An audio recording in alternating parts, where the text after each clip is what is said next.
I mean, yeah, of course they were cute. Cute as hell, and that's what people wanted. Needed even. After we hit the 5 millionth death from COVID 24, the world was exhausted, desperate for a distraction, something pure, funny, and innocent. And then out of nowhere came the Unies. It was so simple at the beginning. Viral videos of these cute, tiny unicorns with their glittering horns and playful mannerisms. Hard to believe they were actually real. Once they perfected gene editing with artificial intelligence. Well, instead of using the technology to cure COVID, they invented tiny pet unicorns to sell for profit. Just crazy. Months of those social media clips had everybody in a fever pitch dying to get their hands on a uni. At first, online stores were the only option, and most people got scammed. When they finally arrived at local pet shops, there were lines of people down the street, and they'd sell out in minutes. Stores stopped selling other pets like hamsters, fish, dogs, and cats just to make room for the unicorn inventory. That actually led to the first pet farm exterminations. Something like 2 million dogs and cats were put down that first year. With fewer household cats and dogs, the rodent population exploded. Mice and rats stole food and spread disease, but that's a whole nother story. At this point, the charm of Unies was already starting to fade, but we were too infatuated to notice. The real shock came when we realized how short the lifespans of these tiny unicorns were. They were alive, like animated stuffed animals with fuzzy coats and adorable, soulful eyes.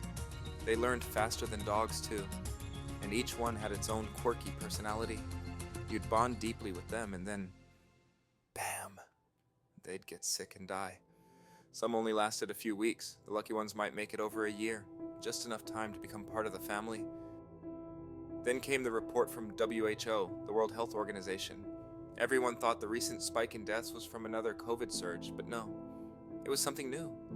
Severe respiratory disease spreading fast, and the first voice to link it to the tiny unicorns was the anonymous hacker group, which, of course, was discredited by the mainstream media.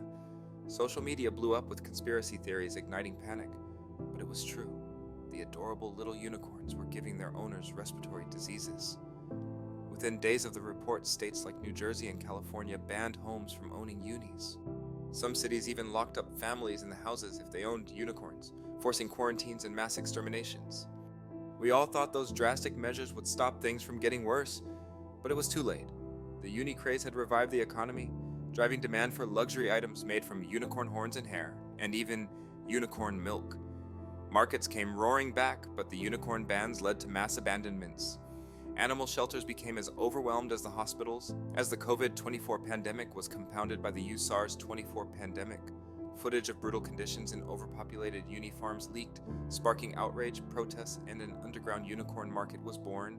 There was just so much confusion. Every news report contradicted the last.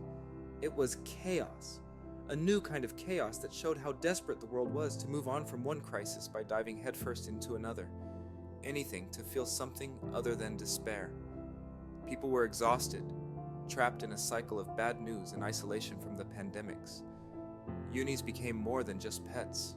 They were a distraction, a flicker of joy and hope, an escape from the relentless gloom that had swallowed everyday life. I haven't seen a uni in over a year now. It's actually hard to look back and believe what we all experienced was real. But now I'm hearing rumors. Leaks from Asia are pointing to groups working on a whole new line of tiny pet species. Who knows if it's true? What's next? Tiny polar bears, mini kangaroos, yetis, or dragons? Whatever sells, I guess. But one thing's for certain. There's always someone ready to package hope in a cage, and it seems we'll continue buying, no matter the cost.